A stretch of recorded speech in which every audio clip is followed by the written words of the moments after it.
There's a renewed call in Minnesota to boost the state's anti-hate crime laws after a spike in reported violence and discrimination against the Asian American and Pacific Islander community. The proposal will expand crimes motivated by bias to include incidents related to ethnicity, gender identity, and gender expression. Define hate crimes as incidents at least in part motivated by bias against certain groups, not just as the single motivation. These are part of changes advocates say plug loopholes that make it harder to prosecute these crimes. Many of us have seen racist and anti-Semitic graffiti painted on public schools.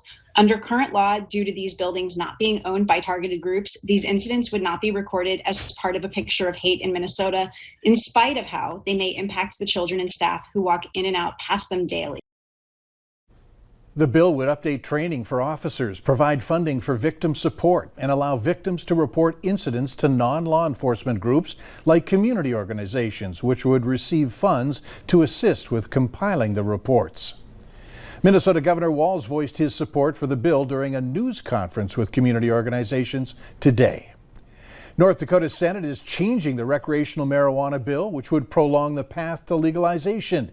The amendments do not affect the overall structure of the program, but it does mean the bill would have to go back to the House. More lawmakers are coming out in support, not because they want legalization, but to be able to establish regulations for the growing industry. We have growers of hemp in North Dakota.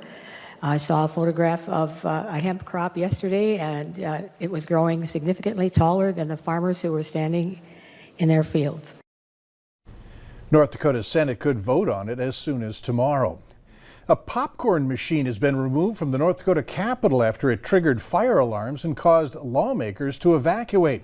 Representative Mary Johnson was on her third batch of popcorn Monday afternoon when the machine triggered the alarms for the second day that day.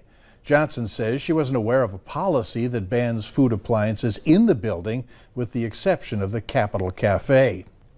If you live in the Northern Valley and are feeling stressed, there's a place to go to work it all out, and it'll only take 10 minutes of your day.